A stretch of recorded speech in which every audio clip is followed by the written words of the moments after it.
In cybersecurity, we have white hat hackers who get into the vulnerabilities, the security flaws of the system and tell you how to repair it. Or there are black hat hackers that use those flaws for personal gain and benefits.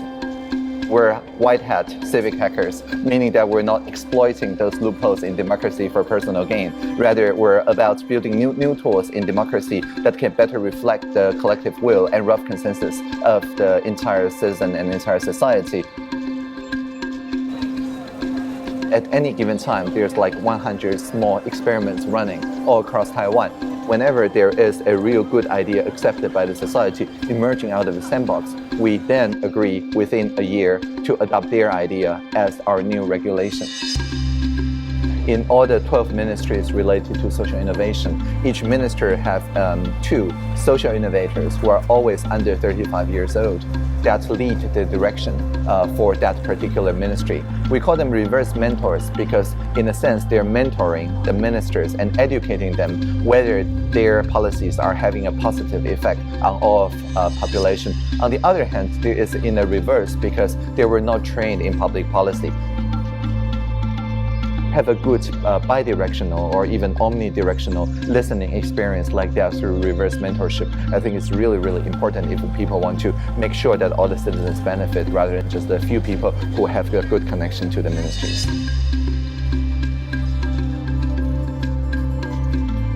My first foray into the World Web is actually campaigning for the first presidential election in Taiwan. That was in 1996. And so basically direct election for the president and the World Web's mass adoption is in the same year.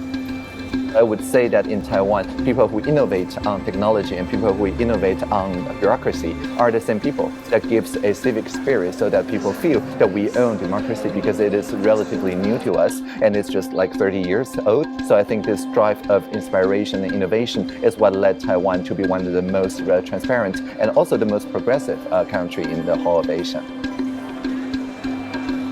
There's 2 key lessons. The first is that the government should trust citizens without requiring the citizen to trust back. The other lesson I would like to share is that we're always bringing technology to people rather than asking people to come to technology.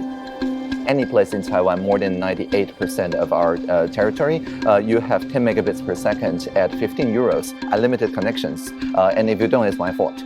And through this way, people are getting more included into the democratic process instead of just forcing the people to speak the language of bureaucracy or maybe traveling to Taipei to deliver maybe 5 minutes of speech in a public hearing. Back in 2016, people are talking about the weaponization of social media.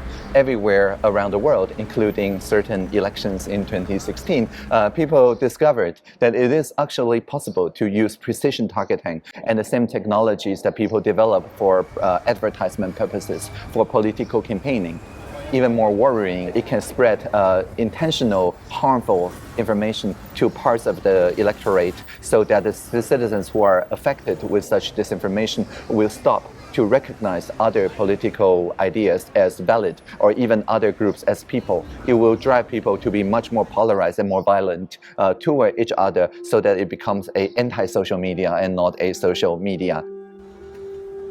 For the past couple years, what we've been doing is researching vaccines and inoculations against such a toxic virus of the mind.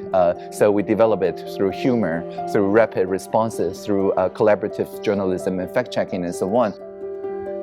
By our past presidential election, we see that less than 60 minutes after each harmful disinformation gets spread, instead of going to censorship or takedown or encroaching on the media platform, we do none of these things. But the citizens organize themselves to put out clarifications in real time, attaching it to the public notice, attributing the sources of such interferences, and the ministries in charge all roll out hilarious, funny, mimetic pictures within an hour for people to get into a more humorous mindset, which is a natural inoculation against hate.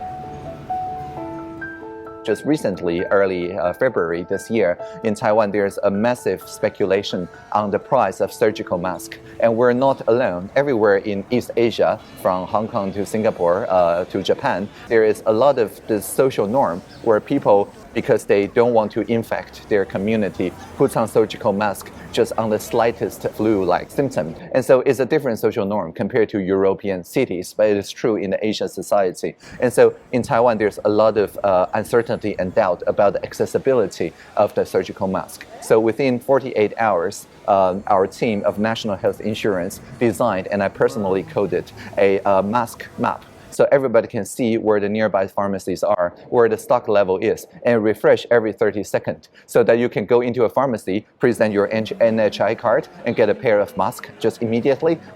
You trust the pharmacist more because you know that they're tapping into the right shared open data pool. The pharmacist trust the government more because they know that the distribution is fair and equal. The government trusts the citizens more because then there's no way to speculate if you know that there's going to be more masks to supply at lower prices as the days goes on.